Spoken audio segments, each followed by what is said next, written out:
The Subaru Outback and Subaru Forester are both very easy cars to like and recommend, but which is the superior model? Here we have two examples of the very high spec money can buy, and although both cars appear to do a similar job, there are distinct differences, not least a 10 grand price difference. But don't worry, I'm going to tell you all the things that these cars do well in their own individual right, and hopefully help you make a decision which one is the right one for you. In the blue corner, we have the Subaru Outback XT, and in the other blue corner, we have the Subaru Forester 2.5 IS.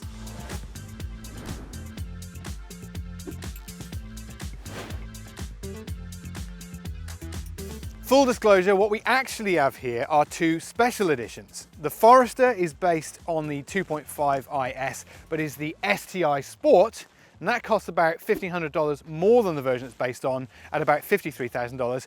And the Outback, that is the new Sport Touring limited edition version. It costs about $750 over the Touring. The good news is though, both are based on the top spec versions, and everything you see is what you get for your cash.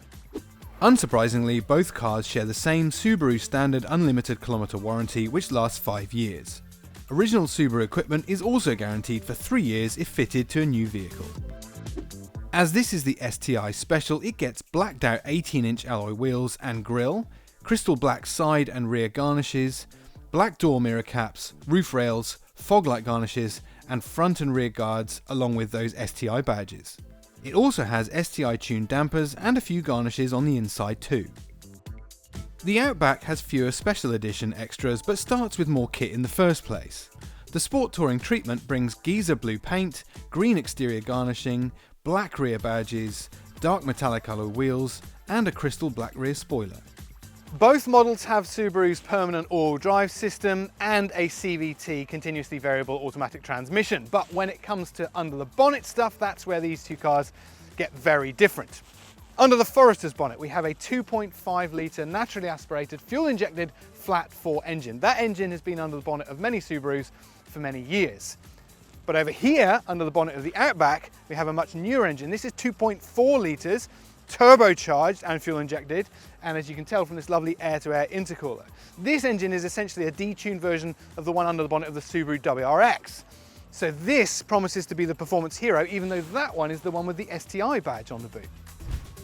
Sliding behind the wheel of the Subaru Forester comes a sense of familiarity, but also some more premium freshness as well.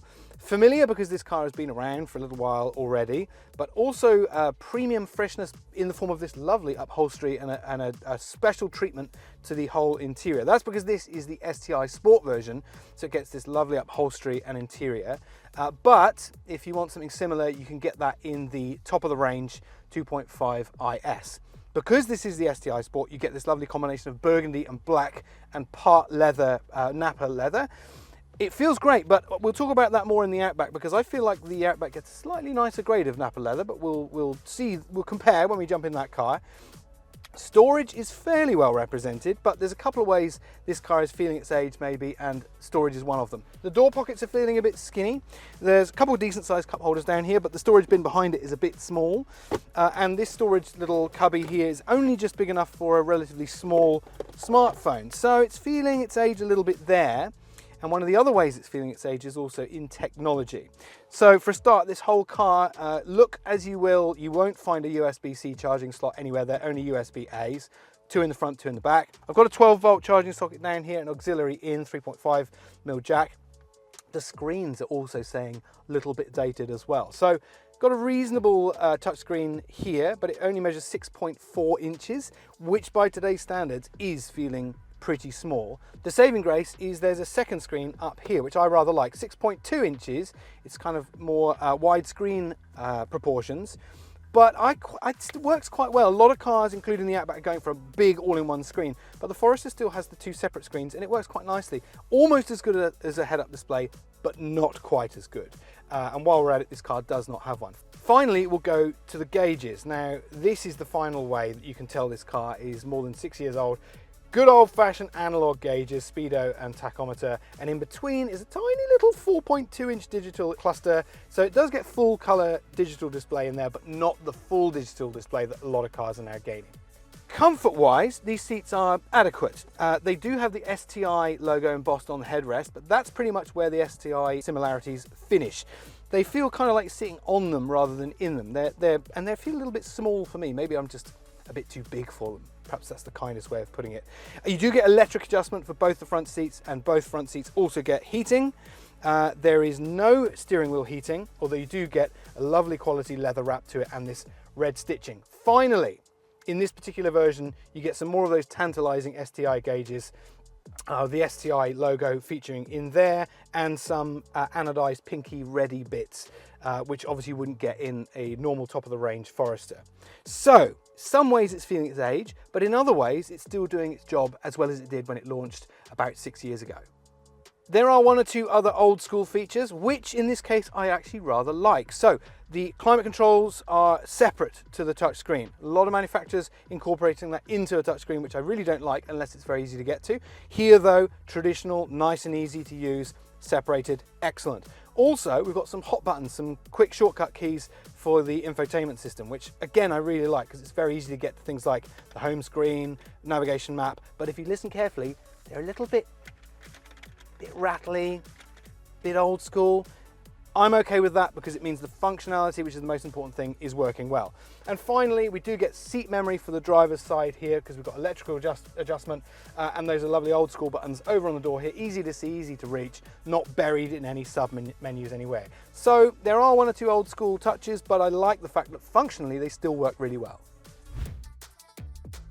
In terms of design, there's a similarity between the Forester and the Outback, but as a personal preference, I prefer the way this cabin is executed. It's simpler, more flowing, less distracting, and now you don't get that lovely burgundy and black two-tone interior, but you do still get some really nice quality materials. The seats, now they are aesthetically very similar, and they don't have the burgundy leather again, but they're just ever so slightly more supportive and more comfortable. They feel like they've been engineered for a bigger person, and they work much better with my frame personally. And while we're on ergonomics, the Outback is better suited to me as well. Not just the seating position, the driving position generally is excellent.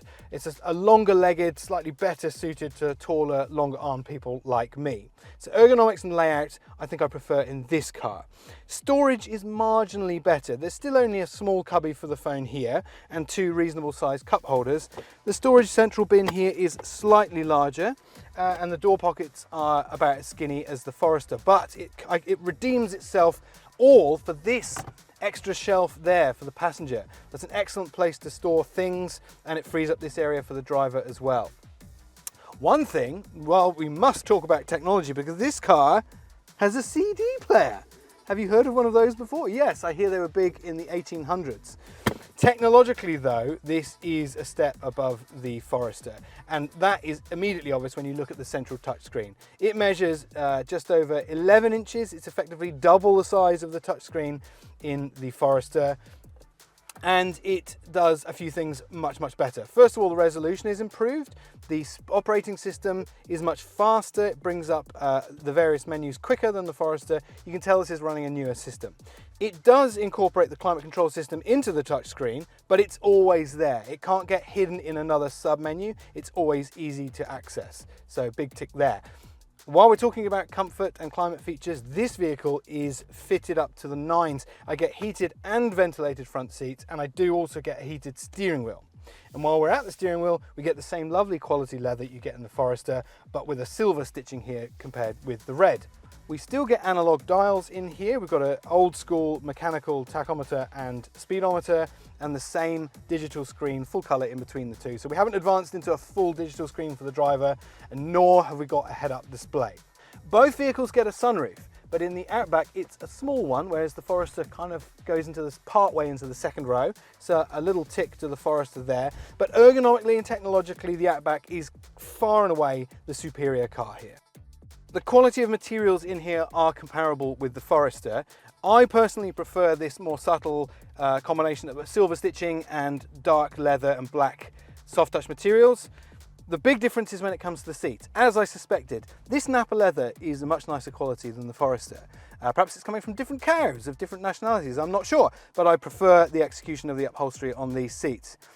But there is a better option than both of those. The sport variant of the Outback XT gets a synthetic leather, which is easy clean. Now, if you use this vehicle for its intended purpose, adventure seeker, getting in and out with maybe grubby and wet gear on, these perforated seats will allow moisture into the seat and will be harder to clean.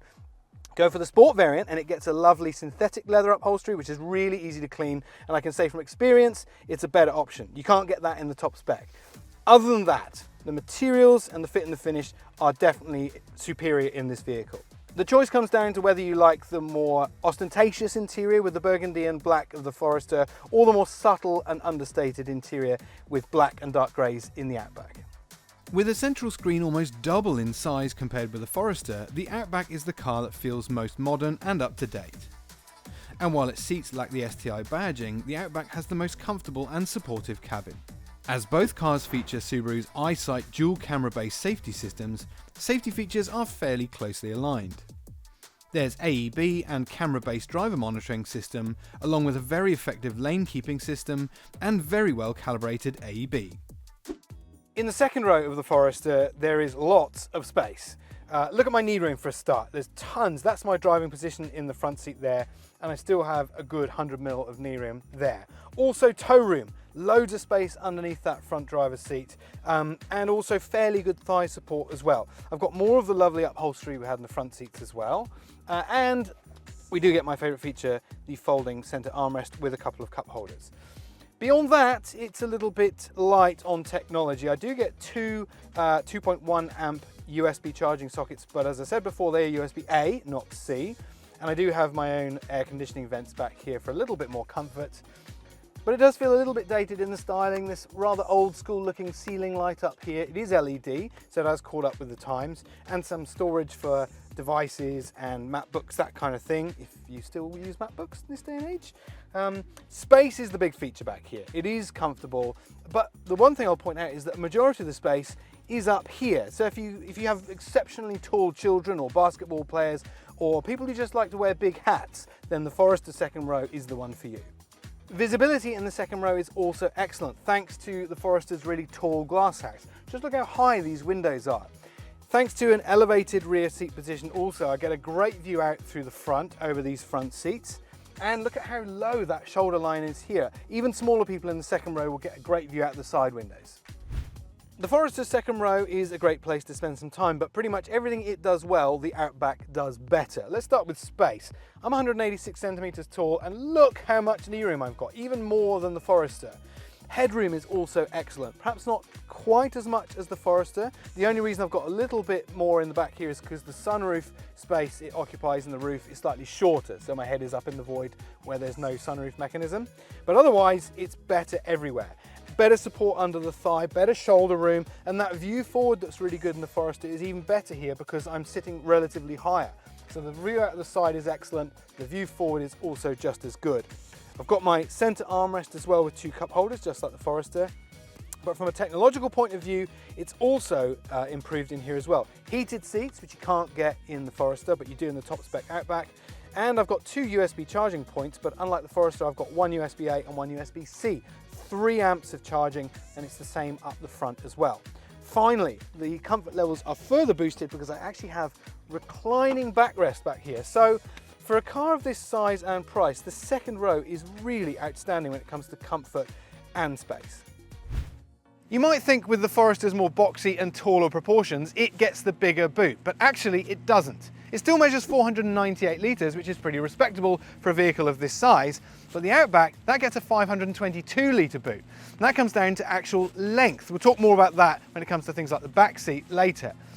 Features in the boot space are actually very similar. You get things like remote popping rear seats, although in the Forester they're electric, whereas in the Outback they're mechanical. You get a full-size spare under that boot floor, and you also get somewhere to stow that luggage blind as well, which is a great feature. Also, both have electric closing and opening tailgates. I knew both these cars were going to feature well for space and practicality because essentially it's the same regardless of which version you go for. But this car has the XT boot badge, which has always stood for performance, whereas this vehicle, well, I probably don't need to tell you what the STI boot badge stands for. So let's see if I'm as excited as I should be when it comes to driving them.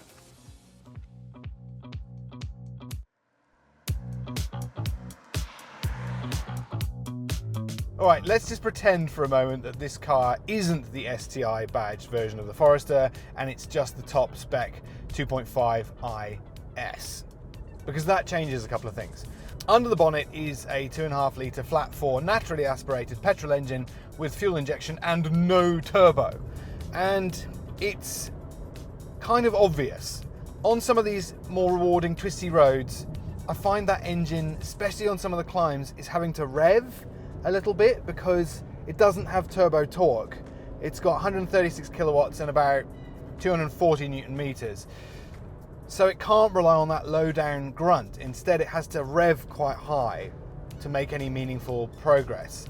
It's not exactly slow or lazy, but you do hear that engine a majority of the time because, as I say, it is having to work quite hard. And because it's revving a fair bit, you hear it. It's not a bad sound, it's just kind of detracts from some of that refinement that the cabin does so well at achieving. And while we're talking about that, most of the road noise is filtered out through good cabin insulation. At these sort of speeds, there's no wind noise to talk about.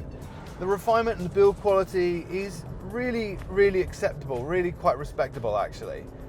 And in the regular Forester, that car has always gained praise, rightly so I think, for having a really good combination of ride quality and fun at the wheel. It might be a high-riding boxy SUV on the outside, but Subaru's done a really good job of imparting a bit of fun at the wheel as well. It's been tuned with a nice balance of good steering inputs, but without being tiring and exhausting. So it has to do a job off-road, which it does very well. I can speak from experience on that. But also when you get on fun roads as well, the steering ratio isn't too slow. It's still got a nice pointiness to have some fun.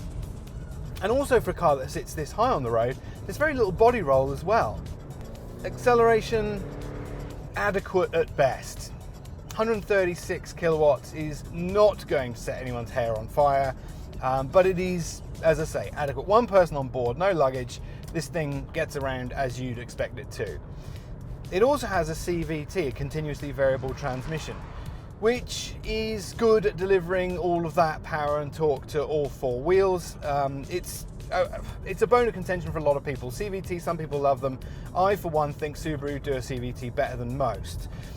It's got that funny rubber band kind of sensation when you're accelerating, but if you get used to it, you can actually use it to your advantage. Off the mark, it's not particularly quick, but once you're in gear, it does a reasonable job of responding to extra acceleration. It works really, really nicely. Remember, that engine is no firecracker, so putting a dual clutch, sporty transmission on the back of it would make no sense. So the CVT and that 2.5 litre flat 4, I think, is a really good combination. But now, let's focus on the elephant in the room, the pink elephant in the room. This car wears an STI badge on its boot. If you ignore that, this car is a really well-rounded vehicle. It does a lot very well. Off-road, on-road, carrying stuff, carrying people. I love it. But now we're going to talk about this car wearing an STI badge. The only thing in terms of dynamics and performance that Subaru's done to this car is put in some STI tuned dampers. Now, I thought I was going to get into this car and say, honestly, I can't tell. Unless we did a side-by-side comparison with the standard Forester and this, I didn't think I was going to be able to tell a difference. But you know what? I actually can. I hope I'm not drinking the Kool-Aid here, but chucking it through some of these twisty corners, the fun stuff up here out of Melbourne, honestly, there is a big improvement to the way this body handles and recovers from bumps and some faster cornering. Maybe I'm imagining it, maybe it's the power of suggestion, but it actually has taken on a different personality, and the Forester is even more fun to drive than before. And as I say, the Forester was always a pretty good performer when it came to a big SUV that's fun on twisty roads. So it gets a tick there. But that's all Subaru has done. The brakes are standard, the engine is standard, nothing has happened to the CVT. The interior, apart from some embossing on the seats, is exactly the same. I'm sorry, but if you're going to apply that iconic pink badge to the boot of any Subaru, you have to try a bit harder than that.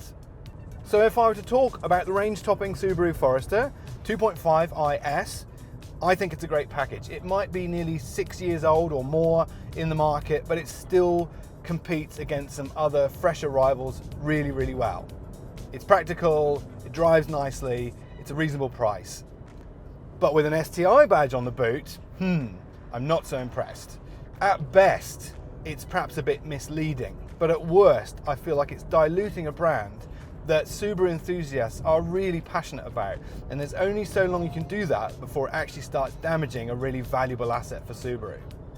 One thing I do like in the Forester compared with the Outback is it has a proper notchy indicator stalk. When you move it into position, it stays there until it self-cancels, whereas the Outback has that weird kind where it reverts back to its park position and then self-cancels without any kind of physical movement of the stalk. BMW tried it for a while and then went back to the old school because people didn't like it, and I dare say Subaru will be forced to do the same thing in the Outback as well, because it just feels a bit weird.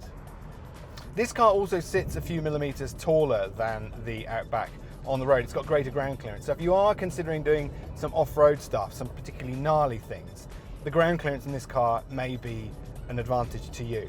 Of course, you'll have to sacrifice a bit of torque and power when you go off-road, but in my experience, having driven this model on some really, really quite challenging off-road things, ground clearance is everything. And you can kind of forgive it a little less power when you're going at walking pace.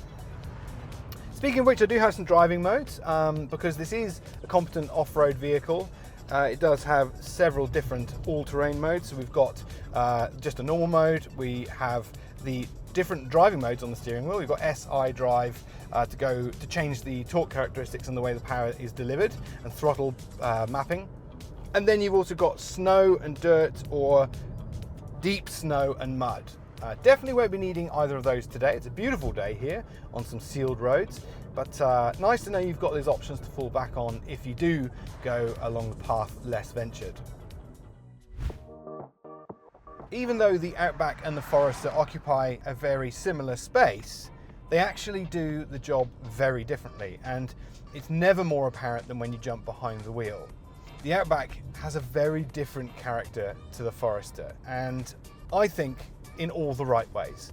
So let's start with the really important bit, that engine under the bonnet. Essentially the same engine as the WRX, just slightly detuned or retuned for the purposes of the Outback. I don't like to say detuned because it sounds like a negative connotation, and it's not. This engine has been retuned for the purposes of the Outback because you need a slightly different set of characteristics. Compared with the Forester, I have 186 kilowatts and 350 Newton meters, so it is a significantly higher output from a slightly smaller engine. But the important thing is that Subaru hasn't tried to make it a bigger, higher riding WRX. They've used that engine in all the right ways, so torque is abundant exactly where and when you want it. So you'll hear, compared with the Forester, I'm making really good progress, but you're not hearing the engine intrude into the cabin anywhere near as much. And that's because it's sitting around about 1,000, if not more RPM lower during all driving conditions. It's not having to rev to make the power, it's using all that lovely low down torque. And it's a much more relaxing experience. The engine noise, just the way that this car feels on the road. And that brings me to the damper settings and the suspension. I really like the balance of the Forester. It's got a sporty side to it, but also without compromising the comfort. But on this particular section of road where you can see there's a bit of undulation, a bit of repair, the Outback just sits so much nicer. It's clearly geared for comfort and for maintaining that relaxation over long periods in the car. Now you might want a slightly sportier ride, and perhaps the Forester therefore is the one for you because it is dynamically a little bit more rewarding when the road turns twisty. But I feel like that's not what these cars are supposed to do. Sure, if you put the STI badge on the Forester, sorted the suspension, then gave it more power, then uprated the brakes, maybe put some bucket seats in it, the whole thing would make more sense. But because they've only done suspension, it kind of seems a little bit half-assed. The Outback, however, is the one that seems altogether more cohesive. All of its parts and elements make more sense with one another. The ride is comfortable. The steering is still sharp and intuitive, but not overly so. The engine sits at low RPM, doesn't make too much noise, and that benefits fuel efficiency as well.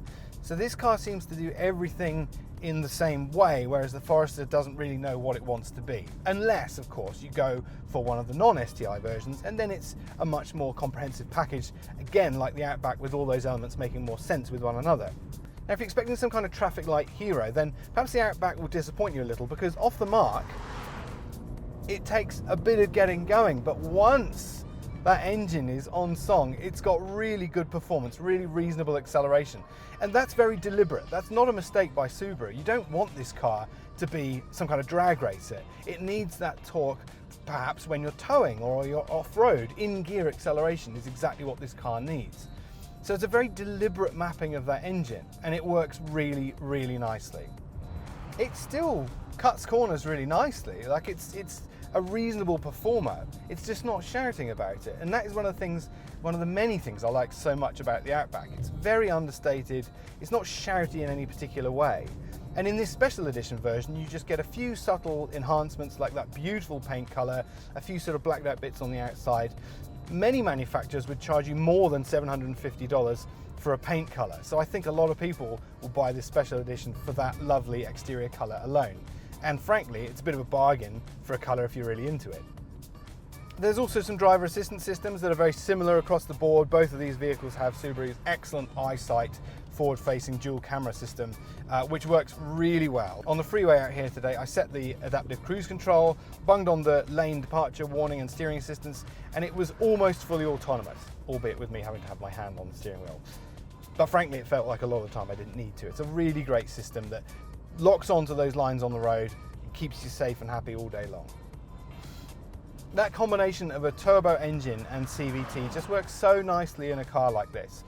If you're not a fan of CVTs, then don't judge a book by its cover. Don't make up your mind until you've driven something like this, because trust me, its nature is just so perfect for a vehicle that is on some days hardworking, other days just a family cruiser.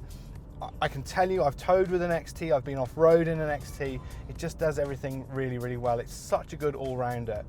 Now, in a minute, I'm going to stand out the front of these two cars and give you some kind of conclusion, tell you which one to buy out of the two. But I'm going to be a little bit more honest with you in-car right now.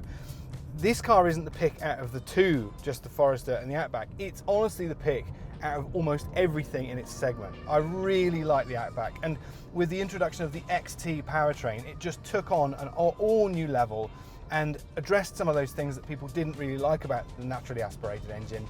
And now what you have is an unbelievably well-rounded vehicle.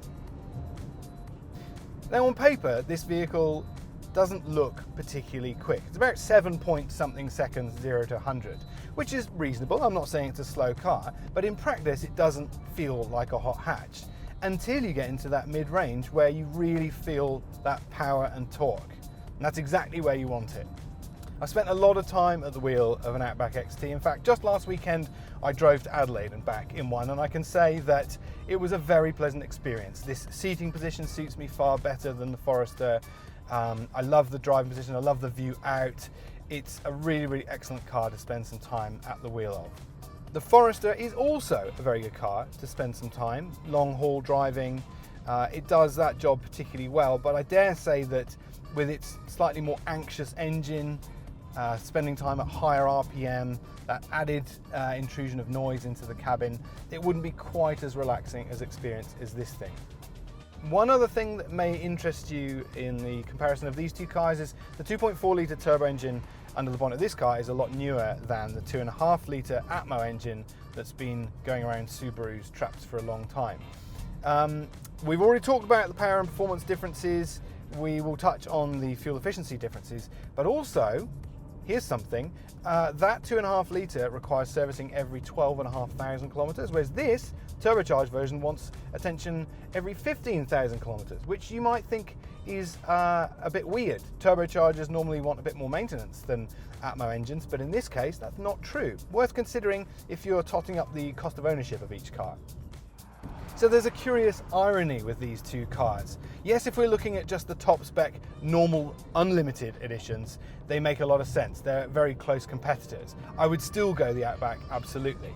But when you're looking at these special editions we have here, there is a weird paradox. There's a weird irony going on. On the one hand, you have the Forester STI, which doesn't really attempt to do anything in the way of improving dynamics or performance apart from its excellent suspension. And then you have the Outback, which has a much more subtle, less shouty boot badge. It's not being ostentatious, it's not saying it's a performance car, and yet it has the higher performance engine and a better all-round balance of handling, braking, and acceleration. So that's on two fronts why the Outback for me is the absolute champion. In non-limited edition version, it wins, and then when you look at the limited editions, it also wins. It's not pretentious, it's not pretending to be something it isn't. It just does its job stoically, really, really well-rounded, all day long, and that's why this car is my pick for the cash. But speaking of cash, there is one last twist to this story. The Forester is 10 grand cheaper, but if you love the XT as much as I do, there's a version underneath this called the Sport, and it costs $53,000 or thereabouts before on-road costs. So if you want that lovely turbo engine, but don't have to spend as much as this limited edition, top tip for you there. You don't get something for nothing, and the Outback's superior performance has a corresponding cost in fuel economy. Subaru claims the Outback uses 9 litres per 100 kilometres versus 7.4 asked by the Forester. In reality, it was a similar gap, but higher overall, with the XT using 10.7 litres per 100 kilometres, while the Forester used 9.5. With its STI tuned dampers, the Forester is the special that gets the most performance enhancement for the special edition. But with a turbo engine and already pretty rewarding chassis, the standard Outback offering is still the performance pick, even without mods. Both of these models have all-terrain ability that might surprise you, and I can speak from experience on that. The Forester will go places a Toyota RAV simply can't, while the Outback can pull a trailer places you might not think possible. With a focus on the day-to-day today, an off-road comparison will have to wait. Neither special edition brings a whole heap of extra kit, with the majority of the enhancements for the exterior visual appeal. The Forester has the most standard equipment when in top spec trim, but it also has a higher price tag corresponding to its higher output engine and generous equipment.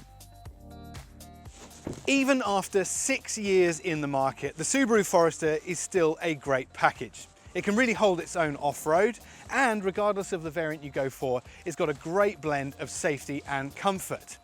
But even in this sporty, range-topping STI variant, it still can't go up against the competitive and comprehensive Outback XT. This car is the performance pick, it's got a better ride, and it's got the more modern technology. And if that wasn't enough, it's also the version that's got all the space where you want it. Yes, $10,000 is a lot of cash in anyone's money, but if you can stretch your budget, the Outback XT is absolutely the car you should put on your driveway. Let us know what you think of these two vehicles. Is the Outback XT the one to go for, and how do you feel about that iconic pink STI badge being applied to the boot of this particular car? Let us know in the comments below, and thanks for watching.